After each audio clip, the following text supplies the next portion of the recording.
So we're going to end off this pod with the tournament format, which for this year is different. For those of you that don't know, it is now going to be a tournament format, which features 4 different teams, all that have 8 players. So they're going to split the 24 All-Stars into 3 teams to 8. And then they're going to have a 4th team that's comprised of only Rising Stars players. So I believe it's going to be the winning Rising Stars team that's going to join the All-Star tournament for 4 teams. There's going to be 3 games total. So you'll have the first round, you have those 2 games, and then you have the 2 teams that win go to the final, and they'll play each other. Of course, there's prize money involved. I think if you win, all the players get like $100K, and second place is $50K. I mean, for a lot of these guys, it's chump change. If the Rising Stars play it, if they win it though, that's some pretty good money. So I'm sure they'll be motivated. Shane, let's get right into it, man. I personally, first off, I respect the NBA for trying something new. It's obvious that the game needs something new because what's been going on the past few years is an abomination, a disgrace. It has to change. You can't keep doing that. So I get that. But, I mean, all you're doing is just increasing the number of games and shrinking the number of teams. It's still All-Stars playing All-Stars, except for the Rising Stars. And now these guys, there's less reserves. So each team has 3 reserves instead of 7. I don't think the games will be that long. I think it's up to 40 is the total they're going for.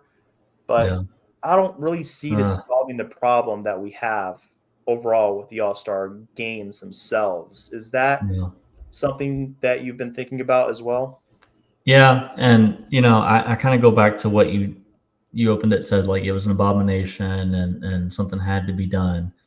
While I agree it was an abomination, I disagree that something had to be done because they have tried, they have failed, and the only way, literally the only way to get back to 2013, 2012, which is what I think a lot of us think about when Kobe and LeBron and CP and D-Wade and all these guys were aggressive and walked away with bloody noses and all that, right? The only way to get back to that is there has to be incentive. There has to be a reason for them to go all out. And nowadays, players are seeing catastrophic injuries in games, and with how fast, and I wrote about this on November 30th. I have my article up right now, and with how fast the game is now, how much movement, all the athleticism that we're seeing on display. Players don't want to risk anything because guess what? They already get ridiculed. Kawhi is a big example of this. He already gets blasted by people, and I'm disgusted thinking about it, about how he's not available in the playoffs. Like, could you imagine if someone got hurt on February 16th and they were out until May, and therefore their team has no chance to win? So, the fans would be irate about that too. So they're in a no-win situation. The players are no win. Now, I guess you could argue just because you go all out in the All-Star game doesn't mean you're going to get hurt. Like players, you can get hurt walking down the street. True. I just think that they're all smart now and they're all about mitigating risk there and maximizing their championship window. So I think that the league just needs to let the nostalgia go, and Adam Silver probably just needs to stop messing with it to this degree. And if you're going to change something, change the incentive. You're telling me that they can't come up with more money, like even more money for these players? Like they could. The NBA Cup has worked. I would say it's been a mild success. I wouldn't say it's been booming because I think I still have problems with the NBA Cup, as in like you don't know off the top of your head the groups that you're in or that your team's in. That's a problem. Still a little there. I agree with that. So with this format, I'm not a fan of it. Kevin Durant's not a fan of it. All these players are like, should we have done that? Let's go back to East versus West. I think go back to traditional, but let's give them a reason to want to win the game. Right. Can't be home court advantage in the finals. Cannot do that. Can never do that. That's too far in the other direction. It's overpowered. It would throw off the rest of the season. So I think people are missing the mark here. It's not about how the game is played. It's why should I want to win? That's And a valid point. we haven't been given a reason for that yet.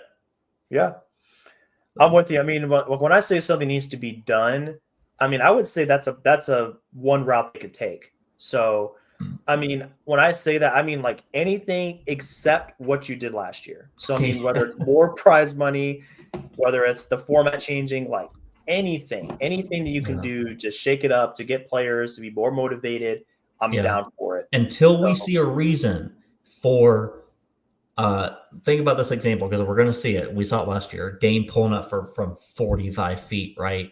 Like mhm. until we see a reason for a player not to do that, or we see a reason for LeBron or for someone to let LeBron go down the lane unscathed or go down the lane for an alley-oop dunk to just watch him walk by. We need a reason for that not to happen, and we haven't Mhm. been given that yet. Yeah. And the reason needs to be not just winning, but like winning for a real purpose, like Yeah. something that makes a difference. So, yeah, I'm with you. And people have floated around ideas for the last 2 or 3 years about like what that incentive can be. Because, of course, money is the obvious one, Yeah. but people have mentioned other ones like, oh, home court advantage and, Yeah. a tiebreaker scenario. If you tie with another team, you get it automatically. Like things like that have been tossed Yeah. around. And And let's be honest. You're right. Let's be honest though. Like let's go back to 2013. I could hear people now saying, well, Kobe, and D Wade during that intense All-Star game, like they didn't have incentive. They was just pride, pride in the line. That's true. But we can also acknowledge that teams are smarter now. yeah, Teams things are, have are changed. smarter now. Yeah, Like they're not going to jeopardize their guy missing 15 games with a broken nose or something. right. Like the teams are smarter, and we just have to understand that. So Yeah, I get that. I guess my um, thinking with that in mind is, I mean, there's teams of 12 players. hmm So it's not like these guys need to go out there and play 30 minutes or even 20 minutes. And not only that, but the game is, whatever it is, it's 4 quarters. hmm And if you go out there for 2 quarters and you did what you did last year, okay, and then give the fans something. I can't remember what year this was. Maybe it was like 18 or 17. But I remember that fourth quarter. I mean, this is back when it was like Kyle Lowry and John Wall and players like that. was this Elam ending? Uh Because hey, let's bring that back. Like yeah, permanently. yeah. And I mean Yeah. they've changed that around too. But I remember it was a fourth quarter and players really dug in and got physical. I was like, this hmm is what we want. Even if it's only for a few minutes, that would be great because it's like, yes, there is risk with injury, but if you can mitigate that risk and you can trim it down to where, okay, the main guys only play 10 minutes Yeah. or, you're only going all out for 1 quarter or one half or something like that. I think that would bring a lot of the joy back to the game, at least for the fans. So you could do that maybe on top of an incentive. Maybe that would get players more involved and it would like save the game because as it stands right now, it's just kind of floundering and no one wants to see that. Yeah. And the problem with that is like, well, we got to make sure the game is close to where that fourth quarter can actually be exciting because you Right. can't dig in and be aggressive like Kyle Lowry in the fourth quarter if it's a 15 or if it's a 25-point game. True. Like it's got Yeah. to be close. So how do you make it close? Man, it's tough. I don't envy the job that they got Nah. to do, but Adam Silver's. Did you hear some of the quotes he said when they come up with this new thing? He's like, "I give up." Like he's tried everything. Like that's kind of what the tone was. Um, I hope it works. I'm skeptical, Me too. but Me too. I will say the one glimmer of hope here, though, and even though this kind of goes against the traditional format of the All Star game, but having that fourth team be Rising Stars players, yeah, that could introduce some more excitement because number one, the veterans probably are going to go out there and say like, oh, or some of them at least might say like, we got to show these guys who's in charge here. Like this is hmm whoever it is on this team. You have first and second year players that are coming up and they're like, oh, we're on the scene now. The veterans may say like, oh, let's go out there and show them why we're still the best.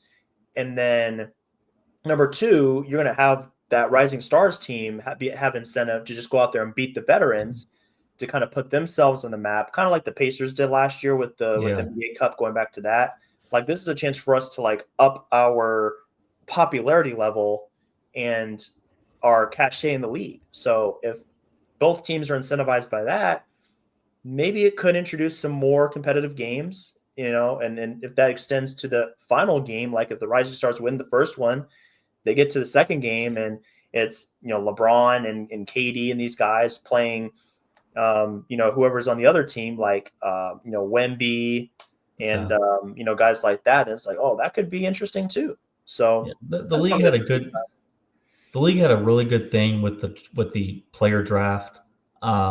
It's just once the player draft was over, the game was a disaster.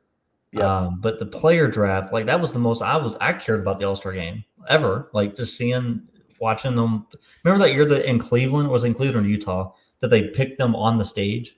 Like Yep. that, like I like that a lot, but the Me too. game itself,